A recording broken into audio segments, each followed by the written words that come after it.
Well, welcome back to Watson's Models, and tonight we're going to talk about M35A2 dump truck. Buddy of mine, Tim, who's part of the Gettysburg MVPA group that I belong to, which I kind of need to renew my membership. But I met him through the military vehicle preservation hobby. I have some Jeeps that I've worked on in the past. I currently have an M37. It's a 1952 M37 weapons carrier, 3/4 ton Dodge in the shop. That's been, I'm working from the ground up, and you can go look at those videos on Watson's Wagons as to what I've done so far. That's a different channel, Watson's Wagons. This is Watson's Models. So I also have a 45 Jeep that I mentioned the other day, or not a Jeep, but a GPW, which looks just like a Willys. But anyways, so yesterday we talked about kicking off the M422 project, the Mighty Mite, for another friend of mine, Daryl Bensinger. He's out in Narvon, Pennsylvania, and you can look him up on the internet. It's DL Bensinger. So if you're, you got a flat fender Jeep or whatever, check him out and check out his website. He's got the parts you might need. Okay. And Tim he's got some cool Vietnam era vehicles, and I know he dresses up in period uniform.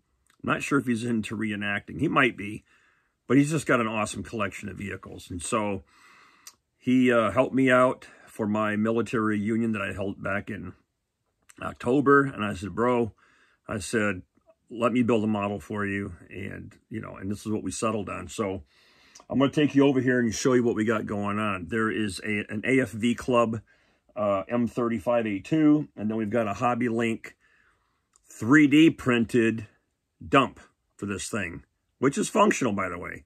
And fragile, but they give you plenty of extra parts, and I only broke one. Yeah, thank goodness they had 3 extra pieces on the deal. So, but let me take you over here and take a peek at it. And I know you can see the diorama under here. This is a Desert Storm maintenance scene that I did. I did serve in the 3rd Armored Division during Desert Storm for 4-8 Cav. Delta Company, 4th Battalion, 8th United States Cavalry, out of Gelnhausen, Germany. And this is for a buddy of mine who was a TC on the M88.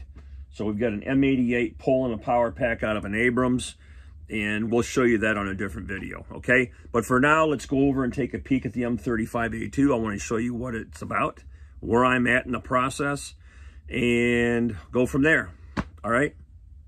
Let's go. Almost knocked it over.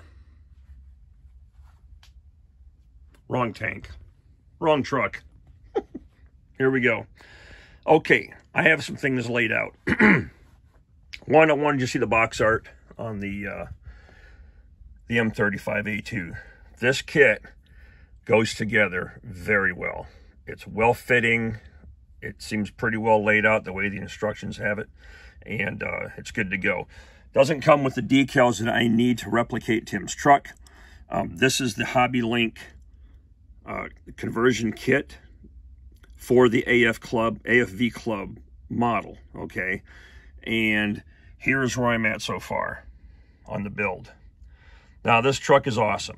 Now, Tim, he does have the winch version, and it does give you an opportunity to put a cable in there. The only thing I don't like about the kit is you don't have any type of an eye or a hook or anything attached to that cable that would be dangling out that you would hook things to. So, when we get the loops in place here, we will be putting some of this chain on there and, just kind of draping it the way that he has it on his vehicle. But it goes together really nice. Tim, he's always got a bucket hanging on the back of his Pinto. So we got a nice little Tamiya. I think this came from a German figure set. And we'll get that painted up You can see I still need to do the reflectors and things. But the kit is awesome. And before I open this up, I want to show you some of the 3D printed parts that came extra. There was an extra tailgate in here, you know, blackout lights, some of the cylinders and actuators, the air pressure tanks. You know, this is probably for the brake system. There was a set of pins. They give you plenty of pins in case you broke them. You know, this is an extra lever that, you know, mounts right there to open up the tailgate when you dump. So, yeah, the company did a great job of giving you an extra set of the crucial stuff. Now, when you do this build, you're going to omit this entire sprue. You don't even need it. This is the whole bed. You know, obviously the canvas top for that. So you don't need it. Now, the top. You can see the pistons in there, okay? And I'm going to reset my camera up so I can show you some things and go over it. Give me just a second. Let's see if this camera angle works for me. Right, so the kit, the doors can be positioned open or closed. It's totally up to you. Same thing with the door glass. We opted to not put the glass in so that it looks like the windows are rolled down. The steering works, okay? A lot of detail in this undercarriage. Now, the instructions right off the bat have you make some alterations to the original truck frame. You'll be cutting off some bracketry. You'll be taking off, I don't know what it said, 3 or 5 millimeters of framework back here, because this is all going to be seated forward a little bit more than what the bed would have been. It also had to make adjustments for this spare tire rack that you can see in there, okay? And this entire piece, with the exception of this container, all of this is a solid piece of 3D printed material that you can see here. It looks like a damn roller coaster, doesn't it? But it's pretty fragile, and but they're easy to remove from the sprues. So I cleaned these parts off. They accepted primer well. They painted well. And what's nice about this, if I gotta re-angle this. There are little supports. And I looked on his truck, and he's got them on his too. And I'm assuming those are supports for, you know, if you're doing maintenance on it or whatever. But will hold the dump in place, so you can display it that way. The other thing on his vehicle, the BII, basic issue items, are located up here on his vehicle. There is no, what do you call it? There's no sledgehammer on his truck, so we're going to leave that off. All right, so just a beautiful, beautiful kit. Now, the mirrors, very fragile. In fact, the mirrors themselves are clear parts in the kit, so you're going to have to paint them. And what I attempted to do was to paint the back silver first to see if it would come through the front, you know, from the mirror side, and then coat that in green. Also, this support beam right here, you can see this little support angle does not exist in the model. So I made that out of brass rod to mimic what he has on his truck. Because all you're dealing with in the kit is just a single thin arm that comes out with hardly any mounting point up against this door jamb. And so, you know, you gotta be delicate when you install that. All right. So yeah, it went together real nice. These front metal mud flaps, they're all part of the 3D printed kit. The air tanks, the toolbox, and the spare tire holder, all of this framework in here and actuators are all part of the 3D print. So anyhow, I'll show you the instructions, and you know, of the steps you have to go through to put this kit on. Now, in order to do the markings on this vehicle, I reached out to Tim and I said, hey, buddy, you know, the kit doesn't come with the proper markings. And so if we're going to mimic your numbers and things like that, we're going to have to get some decals. So we ordered some petting house assortment of stars, okay, because we got to do the doors and the hood. The decals that came with the dump are kind of translucent. You can almost see the blue through the white. And so I know that when we put that on there, it's just not going to look right. So we needed to get some stars that had a good, you know, solid pigment to it. We also needed some, I can't remember what company this is, but just some different scale U.S. Army, all right, decals, which will come right across the top of the hood. And we've got the generic lettering from Archer. If I go sideways, you can see this in different scales. All right, so all I'm waiting on now is for him to get the numbers sent, and we'll be good to go. Beautiful, beautiful model. Yeah, good stuff. So we'll just give you another little gander at it. Now, what's really cool about this model is I don't have to weather it. I said, Tim, do you want it to be factory fresh? Or would you like me to weather it a little bit, do some dry brush? And he's like, nope, I want it factory fresh. I said, okay. That made my job a lot easier. Anyways, let you get in there, you can see some of the details. It's hard to see in there, but all the decals are on the dash. And there's the supports for the mirrors. Good deal.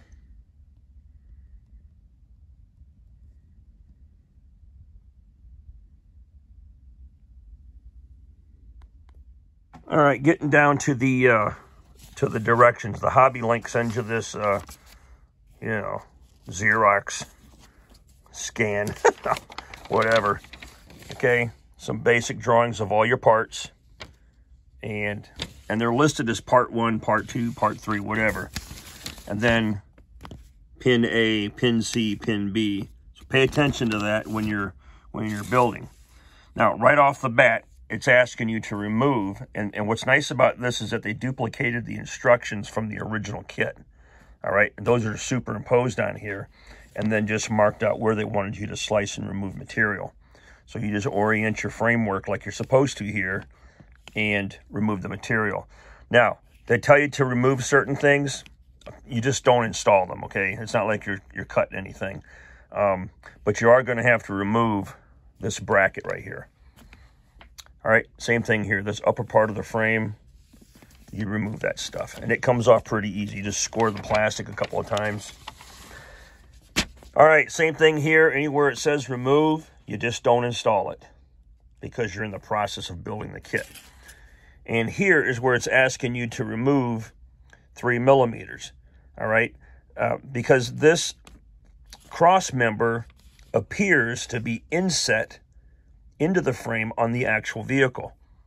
The problem with this measurement, and I think I misunderstood or they misdrew where it needs to be, but I believe that the edge of this needs to be 3 millimeters in from this edge in that direction.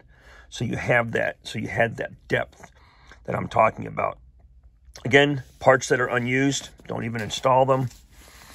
Here, we're getting the parts together to make the cylinders. And this right here, on the back of the cab, all you're doing is taking and removing these little swell marks on the back, okay? You're not cutting a full section out. You're just scraping out this little bit. A couple of swipes with an X-Acto knife, and you get that nice and smooth to the rest of the cab, and you're good to go. Okay, here is the bottom framework assembly. Notice where it says pin A and the orientation of your hydraulic cylinders. Oh, CA glue on all this, by the way. I didn't have any luck with Tamiya, the thin Tamiya stuff. A little more detail on the hinge underneath. Okay, there's that handle.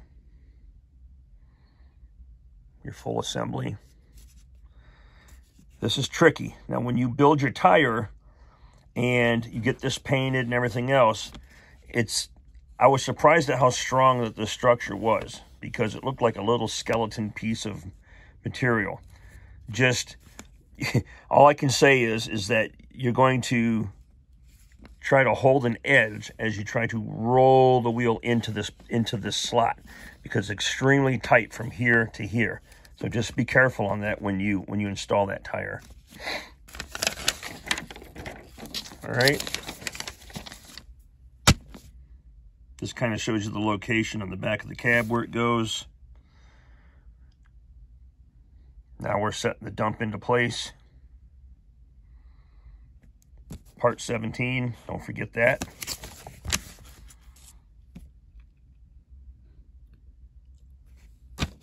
This part you can get in before the dump, all right? So you can get it attached to the frame and airbrush everything before you put this on. That way you're not farting around in a tight space.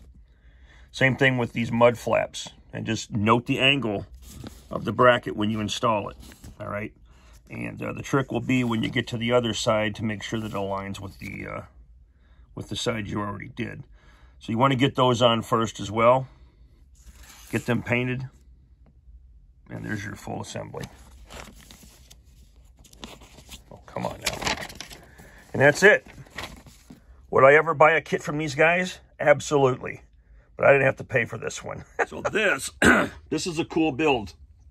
When we get done with it, yeah, as I film something else, I'll come back and show you the results of the vehicle, and then we're going to get this thing delivered and dropped off to Tim.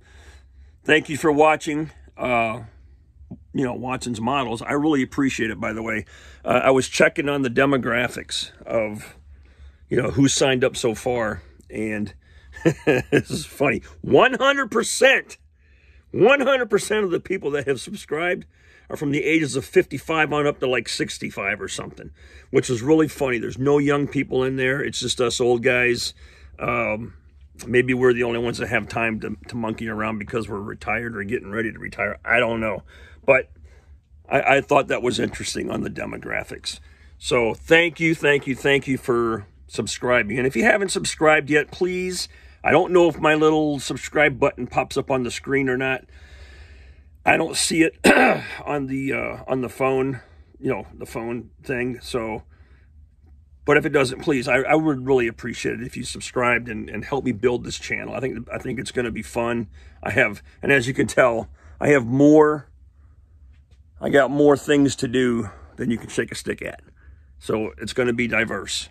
Mostly tanks, but fairly diverse. All right. Have a good night. Be safe. And come back and see us again.